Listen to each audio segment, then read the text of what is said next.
impacting the WNBA well before this year. This is not a new thing. Sure. This is, and in that way, I do think Caitlin's being used as a pawn. Mm-hmm. Caitlin didn't bring this into the WNBA. This has been happening. And that, I think, is what's been such a shock for all. After everything that happened last week, many fans feel like karma has finally shown up. DiJonai Carrington, who was involved in controversy with Caitlin Clark, ended up getting flattened during a matchup against the Minnesota Lynx. For a lot of viewers, it felt like a moment that basketball fans won't forget anytime soon. We don't want fans that are going to degrade us and call us names. I mean, we already see what's happening in the world. Something needs to be done, whether it's, them checking their fans or this league checking. There's no time for it. Earlier, Carrington was accused of flopping during an interaction with Caitlin Clark.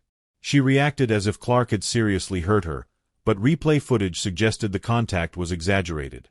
This immediately sparked debate about sportsmanship and honesty on the court. Caitlin said in media after that was accidental, that was unintentional, but we saw reporters gaslighting that situation, trying to make more of it, speaking to amplifying the wrong narratives. As a result of that, DiJonai Carrington posted getting threats based off of an incident that Caitlin Clark said this was a basketball type of thing. I pushed through, we played a game, she played a good game after that. So she minimized it, tried to erase it, and tried to send a message like, y'all, there's nothing here. That was During the Lynx game, Carrington was visibly upset and spent a lot of time arguing with referees over calls. This kind of pressure and physical treatment is something Caitlin Clark faces almost every game, especially as one of the most targeted players in the league. I want to talk about this a little bit in that we're still not talking about basketball. No. We're still not allowed to be focused on for our basketball play. After the game, Carrington claimed she didn't mean to commit the foul. However, video clips showed her intentionally poking Caitlin Clark and later laughing about it with teammates, which only added fuel to the controversy. Indiana Fever rookie sensation, Caitlin Clark. There's nothing really to say other than that. She's winning Rookie of the Year. She's a top candidate for League MVP, honest. She ain't beating Angel Wilson for the MVP, but she's beating Angel Reese for the Rookie of the Year. That's a wrap. That's over. And props to Angel Reese, who's had a good year. Once Caitlin Clark and the Indiana Fever were eliminated, WNBA viewership noticeably declined. Fans tuning out highlighted just how much Clark impacts ratings and attention, reinforcing her importance to the league's popularity.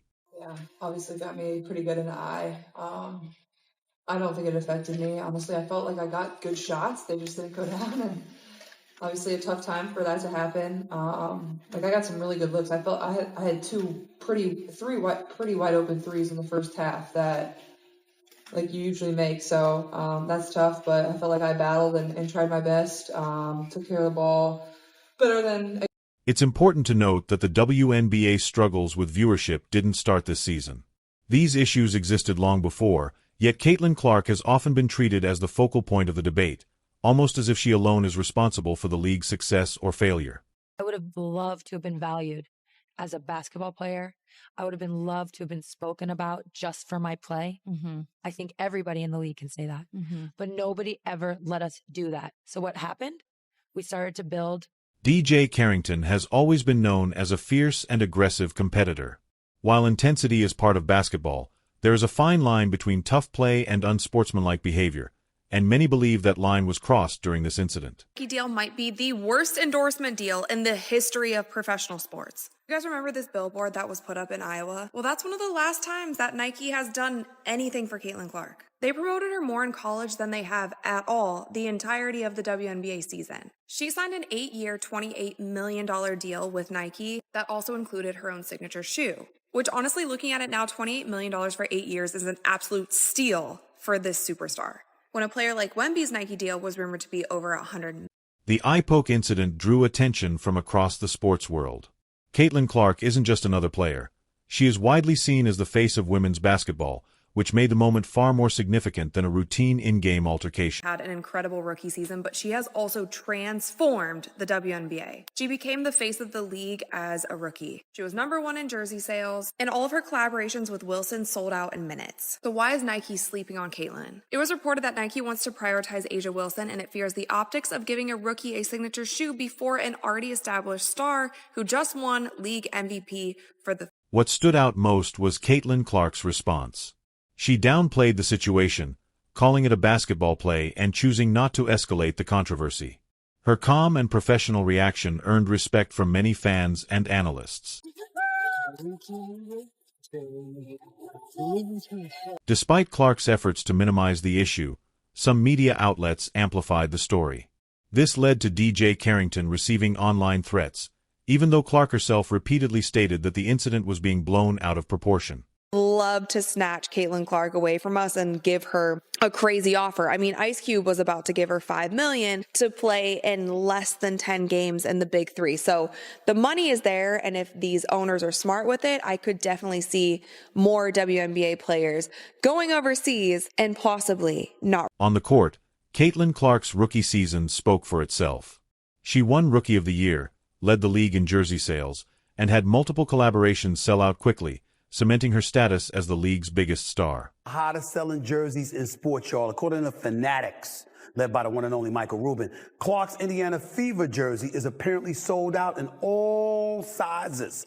It was rumored that she actually outsold Dallas Cowboys. Still, many fans were frustrated by Nike's lack of promotion. Despite signing Clark to an 8-year, $28 million deal and promising a signature shoe, Nike remained largely silent throughout the WNBA season.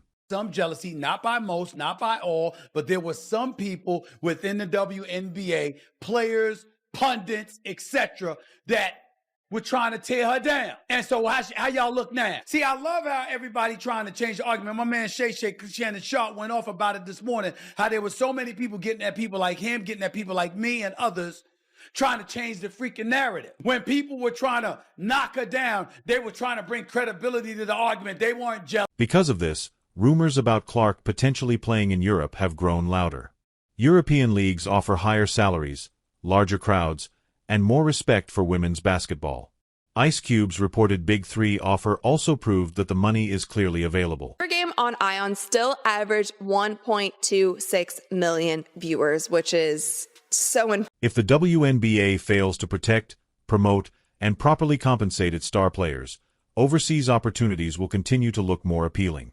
Caitlin Clark represents a once-in-a-generation talent, and how the league treats her could shape the future of women's basketball.